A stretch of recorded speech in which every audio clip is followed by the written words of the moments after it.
제12장. 욥이 대답하여 이르되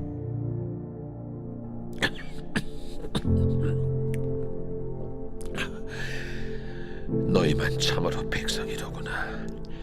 너희가 죽으면 지혜도 죽겠구나. 나도 너희같이 생각이 있어. 너희만 못하지 아니하니 그 같은 일을 누가 알지 못하겠느냐. 하나님께 불러 아뢰요. 들으심을 입은 내가 이웃에게 웃음거리가 되었으니 의롭고 온전한 자가 조롱거리가 되었구나. 평안한 자의 마음은 재앙을 멸시하나 재앙이 실족하는 자를 기다리는구나. 강도의 장막은 형통하고 하나님을 진노하게 하는 자는 평안하니 하나님이 그의 손에 후히 주심이니라. 이제 모든 짐승에게 물어보라.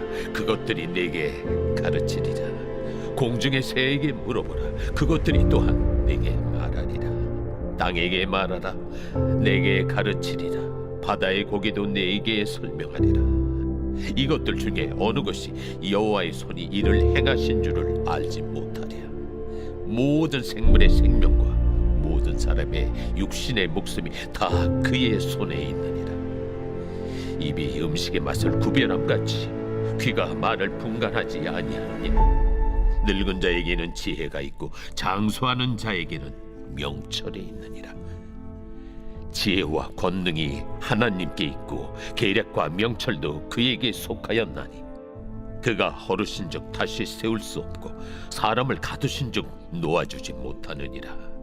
그가 물을 막으신즉 곧 마르고 물을 보내신즉 곧 땅을 뒤집나니 능력과 지혜가 그에게 있고 속은 자와 속이는 자가 다 그에게 속하였으므로 모사를 벌거벗겨 끌어가시며 재판장을 어리석은 자가 되게 하시며 왕들이 맨 것을 풀어 그들의 허리를 동이시며 제사장들을 벌거벗겨 끌어가시고 권력이 있는 자를 넘어뜨리시며 충성된 사람들의 말을 물리치시며 늙은 자들의 판단을 빼앗으시며 귀인들에게 멸시를 쏟으시며 강한 자의 띠를 부시며 어두운 가운데서 은밀한 것을 드러내시며 죽음의 그날을 광명한 대로 나오게 하시며 민족들을 커지게도 하시고 다시 멸하기도 하시며 민족들을 널리 퍼지게도 하시고 다시 끌려가게도 하시며 만민의 우두머리들의 총명을 빼앗으시고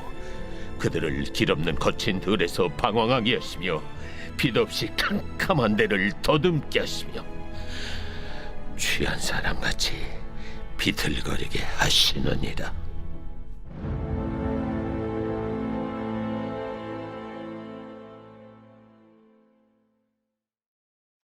오늘 새벽에도 주님의 보좌 앞으로 나오신 성도님들에게 하나님의 은혜와 평강이 함께 하시기를 축원드립니다.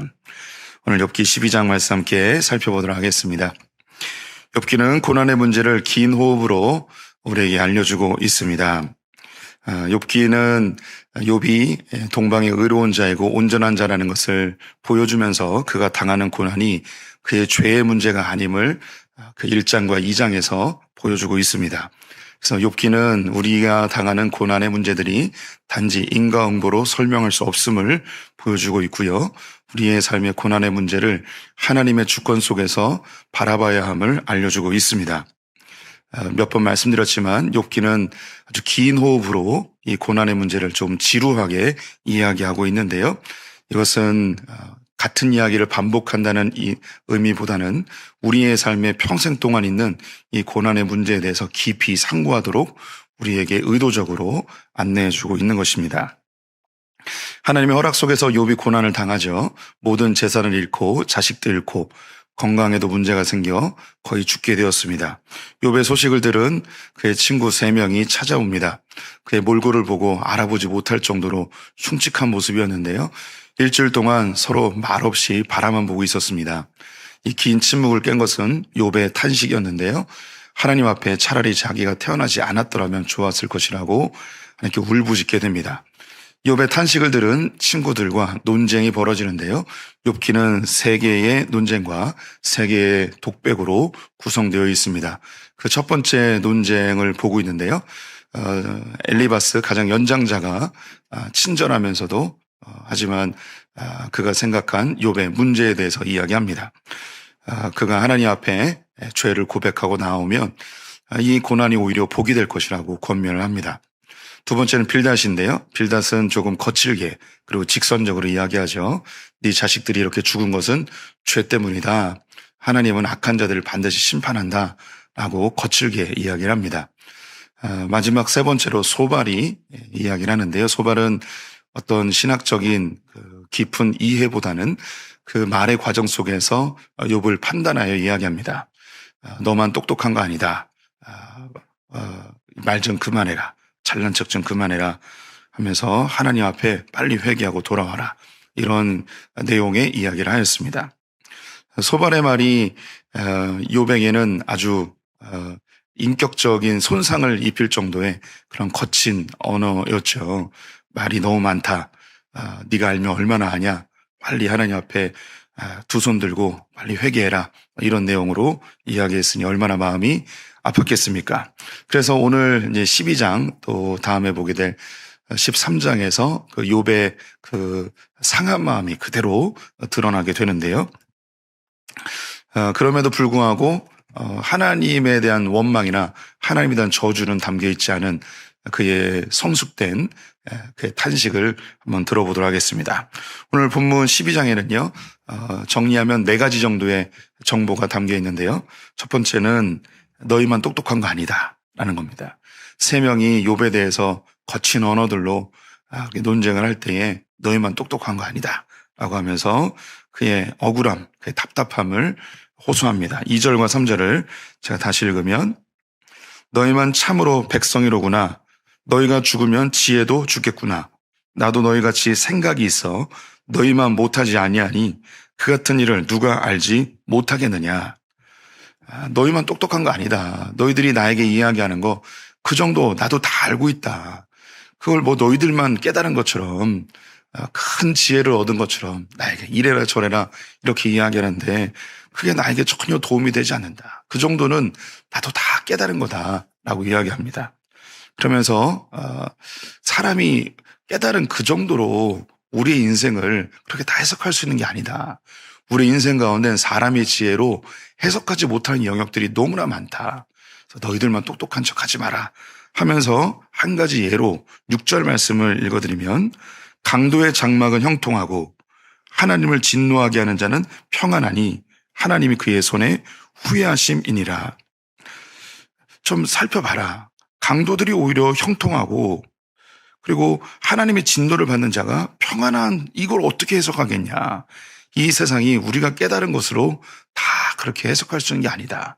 이 말을 우리 언어로, 요즘 저희 언어로 바꾸면 인생을 다 그렇게 인과응보로 해석할 수 있는 게 아니다.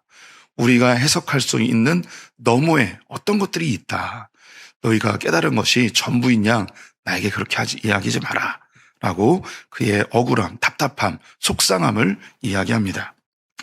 그러면서 너희들이 깨달은 것, 아니 우리가 깨달은 것 정도는 이 세상 사람들 거의 다 알고 있다. 이 자연을 보면 원인이 있고 결과가 있는 거, 이 정도는 이 자연도 다 알고 있고 인생을 살아보고 좀 어느 정도 나이가 들면 그 정도는 다 깨달을 수 있는 거다. 그러니 너희들만 뭐 대단히 놀라운 것을 깨달은 것처럼 착각하지 마라 라고 하면서 예를 드는데요. 자연세계에 대해서 이야기를 들고 노인에 대해서 이야기를 들고 있습니다. 7절 8절을 읽어드리면 이제 모든 짐승에게 물어보라. 그것들이 내게 가르치리라. 공중의 새에게 물어보라. 그것들이 또한 내게 말하리라. 땅에게 말하라. 내게 가르치리라. 바다의 고기도 내게 설명하리라. 이 자연 질서를 보게 되면 그 정도는 대부분 알고 있다. 자연 질서 속에서 원인이 있으면 결과가 있는 것, 이 세상의 질서 속에서, 자연의 질서 속에서 충분히 누구나 다 깨달을 수 있는 정도를 너희들이 깨달은 거다. 11절 12절을 보시면 입이 음식의 맛을 구별함 같이 귀가 말을 분간하지 아니하느냐. 늙은 자에게는 지혜가 있고 장수하는 자에게는 명철이 있느니라. 사람이 그 맛을 보면, 이걸 한번 경험하면 다른 음식을 봤을 때 저건 짜겠구나, 저건 달겠구나, 그 정도는 다 구분한다. 나이가 들면 경험치가 쌓이다 보니 우리가 그 경험 속에서 다 지혜를 얻게 되고 판단력을 얻게 되고 이건 이렇게 되겠구나. 이건 이렇게 나왔으니 원인이 이거겠구나. 이 정도는 나이가 들면 다 깨달을 수 있다. 너희들이 대단히 지혜를 대단한 명철을 얻은 것 같지만 그 정도는 이 자연세계 보면 다 깨달을 수 있는 거고 또 나이 들면 다 얻을 수 있는 지혜 정도다. 좀 깨달았다고 대단하게 이야기하지 마라 라고 이렇게 욥이 그의 속상한 마음을 얘기해 주고 있습니다. 우리 성도님들도 인생을 살다 보면 나만 깨달은 것 같고 나만 얻은 대단한 정보인 것 같은데 나중에 알고 보니 다 깨닫고 있는 거고 이미 다 선배들이 알고 있는 것이라는 걸 뒤늦게 깨닫는 경우가 있죠. 솔로몬이 이야기한 것처럼 해 아래 새 것이 없다고 내가 대단히 놀라운 것을 깨달은 듯 하지만 이미 다 선배들이 알고 있던 것들인 경우가 꽤 많이 있습니다. 이것과 이제 반대로 이야기하면 우리가 대단히 큰 죄를 짓는다고 해서 새로운 죄가 아니에요. 이 세상에 있는 역사 속에서 늘 짓던 죄들을 우리도 똑같이 짓는 거거든요. 그래서 하나님의 눈에는 인생이 다 똑같아요. 5,000년 전에 살던 사람이나 지금 우리가 살고 있거나 문명이 발달한다고 해서 내가 대단한 더 많은 것을 깨달은 것은 아니고요. 또 문명이 더 타락했다고 해서 우리가 또 엄청난 죄를 진 것도 아닌 듯합니다. 제가 목회를 하면서 이건 정말 내가 생각해도 내가 이거 어떻게 깨달았지라고 하는 것들이 몇 가지가 있어요. 그 중에 우리 재작년에 정교인 수련회 했었죠. 그 서산에서 그때 제가 개회 예배로 했던 설교인데요. 기억 못 하시는 분들도 있겠지만 제목이 놀이와 노릇이라는 제목이었습니다. 그 설교를 시작할 때 이것은 제가 깨달은 제의 목회의 정수를 알려드립니다. 이렇게 얘기하면서 시작을 했어요. 제가 인생에서 우리 성도님들보다 더 많이 산 건 아니지만 인생을 돌아보면서 이건 놀이구나라는 것을 알게 됐어요. 우리는 영원한 세계에 살게 되는 자들이고 이 땅에서는 그냥 놀이하러 왔다는 것을 알게 됐습니다. 그래서 우리가 하고 있는 이 모든 것들이 놀이라는 것을 느끼게 됐죠. 그래서 지금 우리는 새벽 기도 놀이를 하고 있는 거예요. 그럼 이 놀이를 하려면 뭐 해야 되냐면 노릇을 잘해야 돼요. 그래서 그 노릇이라는 게 역할이거든요. 그래서 어린 시절에 소꿉장난하면 엄마, 아빠, 애기 이런 거 하잖아요. 그래서 다 엄마, 아빠 하고 싶고 애기는 하기 싫거든요. 그럼 누군가 애기를 해야 돼요. 근데 이 애기가 자기 노릇을 잘 못하면 이 소꿉장난이 하나도 재미가 없어져요. 근데 이 애기가 아주 적은 역할이지만 이 노릇을 잘할 때 이 소꿉장난이 너무너무 재밌어지거든요. 이거는 모든 영역에서 마찬가지입니다. 축구할 때 나는 뒤에 있는 수비수, 나는 왜 수비수밖에 못하지? 난 공격수 하고 싶어. 그래서 이 수비수가 자기 역할을 잘 못하면 이 경기가 엉망진창이 돼버리는 거죠. 어느 곳에 있든지 자기의 노릇을 잘할 때, 근데 이 노릇을 내가 하고 있는 놀이판에서 내 역할을 잘 감당할 때 이 놀이가 너무너무 재밌어지고 행복해지고 기뻐지는 거거든요. 이런 놀라운 것을 깨달았어요. 벌써 이 새벽 기도에 제가 짧게만 얘기했는데 벌써 눈빛이 초롱초롱해지시면서 우리 목사님 저는 그거 어떻게 깨달았지라고 생각하실 거예요. 그래서 저는 목사 놀이를 잘하고 있고요. 또 금요 기도회 때는 기도 놀이, 장례식 때 장례식 놀이 좀 천박해 보이지만 이런 거 해요. 그리고 결혼식장에서는 주례 놀이 이런 놀이를 잘해요. 그래서 이런 거 어떻게 깨달았지 하는 생각했는데요. 그래서 혹시 이걸 누가 또 깨달은 사람이 있을까 해서 찾아봤어요. 그래서 놀이의 신학 검색했더니 독일의 신학자인 몰트만이라는 분이 이미 지금으로부터 한 6, 70년 전에 놀이의 신학이라는 책을 이미 쓰셨어요. 그래서 이게 해 아래 진짜 새 것이 없구나라는 것을 알게 됐습니다. 그 책을 아직 사보진 못했어요. 이미 절판이 돼가지고 중고책 가격이 거의 200만 원이더라고요. 이제 거의 나오지 않아서 너무너무 비싸요. 근데 총신대학교 도서관에 있어서 언젠가 한번 빌려보긴 할 텐데 어쨌든 그 내용은 저랑 제가 깨달은 것과 비슷했습니다. 우리가 깨달은 게 거의 새롭지 않습니다. 해 아래 새 것이 없죠. 다 다 알고 있는 거예요. 욥의 친구들은 자신들이 깨달은 그런 경험과 하나님 앞에서의 그 깨달음을 욥에게 알려주면서 너 이 죄 때문이야. 하나님 앞에 회개하면 하나님이 오히려 복으로 바꿔주셔. 이렇게 얘기하면서 권면하고 위로하고 다시 세워주려고 했지만 그게 전혀 위로가 되지 않았습니다. 오히려 그들의 지적인 교만처럼 느껴지는 그런 상황이죠. 그래서 욥이 이야기하기를 이제 하나님 앞에서 우리가 겸손해야 될 것을 이야기합니다. 지혜의 근원은 하나님이시다라고 이야기하는데요. 13절과 14절 말씀 읽어드리겠습니다. 지혜와 권능이 하나님께 있고 계략과 명철도 그에게 속하였나니 그가 허르신즉 다시 세울 수 없고 사람을 가두신즉 놓아주지 못하느니라.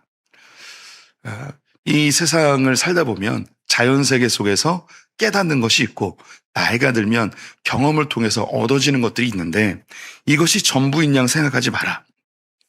이것들로 세상을 다 사람들을 다 평가하고 판단하지 마라. 하나님이 참된 지혜자이신데 그분이 하는 일을 우리가 다 깨달을 수가 없다. 그분이 허르시면 그 어느 누구도 다시 세울 수 없고 그분이 가두시면 그 누구도 놓아줄 수 없다. 이것이 하나님의 주권입니다. 우리의 인생을 우리의 경험과 우리의 지혜로 다 해석할 수 없다는 거죠. 하나님의 주권 속에서 더 놀라운 일들이 일어날 수 있다는 거예요. 그래서 우리가 알고 있는 것, 우리가 경험한 것 이런 것들로 다 평가하거나 판단하거나 그렇게 정죄하지 마라. 하나님의 그 더 광대하신 주권 속에서 우리의 인생을 바라보고 사람들을 좀 보라는 거죠. 너무 놀라운 지혜입니다. 우리가 사람에 대해서도 내가 판단하고 정죄할 때 내 시각으로 보거든요. 그리고 또 그 찰나의 순간만 보거든요. 근데 하나님은 그 인생의 전체를 보시거든요.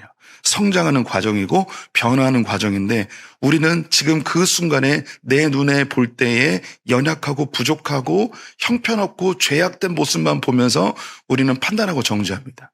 하나님은 그 인생 전체를 보면서 기다려주시고 인내하시고 견인해주시고 격려하시고 위로하시고 다시 세워주면서 그 여정 전체를 보시는 하나님.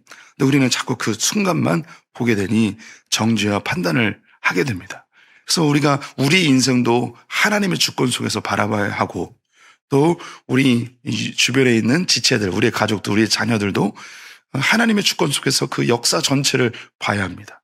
세상을 볼 때도 근시안적인 그 찰나의 순간만 보지 말고 역사의 주권자이신 하나님의 관점으로 우리 인류의 역사를 또 이 대한민국의 역사를 바라볼 필요가 있죠. 이 역시 이미 많은 성각자들이 깨달은 바이고 알려준 바입니다. 그래서 우리 인류의 스승들의 이야기를 좀 귀담아 들을 필요는 있는데요. 영국의 경험주의 철학자 프란시스 베이컨이 플라톤이 이야기한 것을 조금 차용해서 인간의 4가지 우상을 이야기했습니다. 아시는 들으신 바도 있었던 건 있을 텐데요. 종족의 우상, 동굴의 우상, 시장의 우상, 극장의 우상을 이야기했습니다. 우리가 경험한 것에 대해서 그것을 그대로 받아들이지 말고 우리가 이것이 우리의 우상인 것을 깨닫고 이것을 좀 분별해서 보기를 요구하는 것이죠. 종족의 우상은 같은 종족끼리 가지고 있는 그들의 시각이 있습니다. 그래서 다른 종족을 볼 때 내가 가지고 있는 내 종족의 시각으로만 보는 거죠. 물고기는 물고기의 시각으로만 보고요. 원숭이는 원숭이의 눈으로만 세상을 봅니다. 한국인은 다른 종족들을 한국인의 시선으로만 봅니다. 그래서 우리나라에서 틀린 게 다른 나라에서 맞을 수 있고 우리에게 맞는 게 다른 나라에서 틀릴 수가 있죠. 그런데 우리의 시각으로만 보는 거예요. 일본 사람은 일본 사람의 시각으로만 봅니다. 이것이 종족의 우상입니다. 동굴의 우상도 우리가 주의해야 되는데요. 동굴 안에 있으면 구멍이 한정되어 있습니다. 이 구멍으로 세상을 보면 내가 보는 세상은 그 구멍만큼만 볼 수 있게 되는 거죠.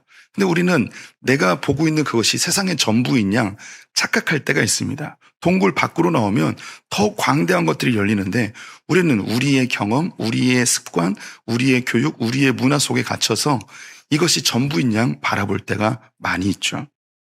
시장의 우상. 시장은 많은 사람들이 이야기하는데 여기에 여론이라는 게 형성이 됩니다. 그럼 그 여론이 대다수가 이렇게 생각하니까 이게 맞구나라고 생각해서 그것이 진리인 양 받아들이게 되죠.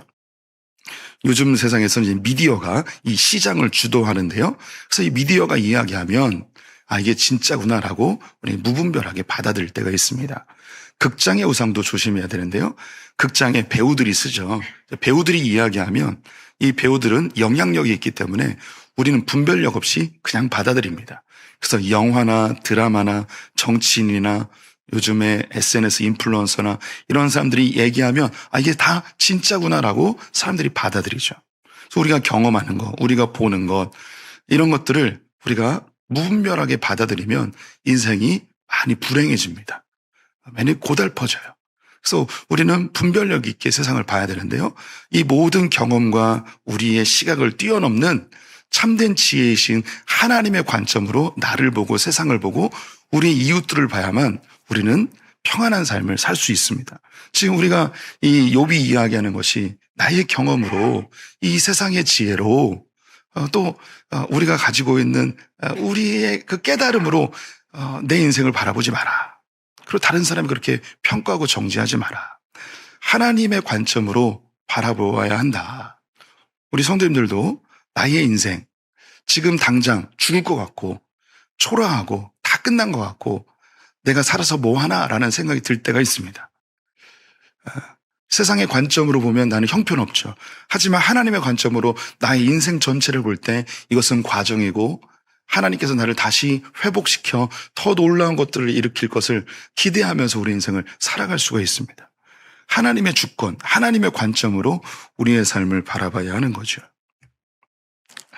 그래서 욥이 오늘 12장에서 마무리하는 것이 우리의 세상은 우리가 경험한 우리의 시각으로 다 해석할 수 있는 게 아니다. 그 너머에 더 놀라운 하나님의 주권이 있다라는 것을 고백합니다. 좀 길지만 22절에서 25절을 제가 읽겠습니다.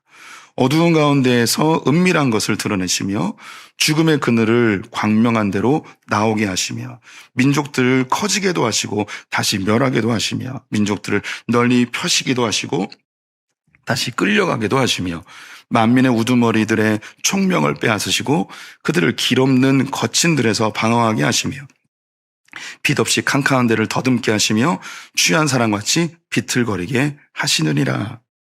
이 세상을 봐라. 어두운 가운데서 은밀한 것을 드러내기도 하신다. 죽음의 그늘에서 광명한 데로 나오기도 하신다. 한 민족을 커지게도 하시고 멸망하게도 하신다. 어떤 민족들을 어디로 끌려가기도 하시고 또 번성하기도 하신다. 어떤 지도자들을 높이 세우시기도 하시고 끌어내기도 하시고 이걸 다 우리가 더 어떻게 해석하고 이해할 수 있겠냐. 저 강대한 나라들이 영원할 것 같았는데 하루아침에 무너지는 것을 보지 않냐. 저 초라한 민족들이 다 끝날 것 같은데 어느 순간 강대해지는 걸 보지 않냐. 우리 인생을 다 어떻게 다 해석할 수 있겠냐. 우리 인생은 하나님의 주권 속에서 바라봐야 한다. 너희들이 나를 보면서 그렇게 좁은 시각으로 나를 평가하고 판단하고 그러지 마라. 하나님의 주권으로 나를 좀 바라봐줘라 라고 욥이 부탁을 하고 있습니다. 이 욥의 부탁은 저와 우리 성도님들에게도 귀한 교훈이 됩니다. 이미 언급한 것처럼 우리가 깨달은 것, 우리의 지혜, 또 우리의 시각으로 내 인생 혹은 나의 주변의 내 자녀의 가족의 우리 지체들의 모습을 그렇게 그 순간만 보고 판단하지 말고 하나님의 주권 속에서 하나님이 어떻게 만들어 가시는지 그런 넓은 시야로 하나님의 관점으로 나와 우리의 지체들, 우리 가족들, 우리의 주변을 바라보는 그런 지혜로운 성도님들 되시기를 주님의 이름으로 축원드립니다. 기도하겠습니다. 하나님, 인생을 살며 경험이 늘어나면서 내가 지혜 있는 양 생각되어 다른 사람을 나의 기준으로 판단하고 평가하고 정죄할 때가 많이 있음을 고백합니다. 또한 그 판단으로 나를 판단하고 나를 정죄하고 나를 심판할 때가 얼마나 많은지요. 우리의 시각을 하나님의 시각으로 바꾸어 주시옵소서. 역사의 주관자이시고 나의 삶의 통치자이신 하나님의 관점으로 우리의 삶을 바라보는 참된 지혜자들 되게 하여 주시옵소서.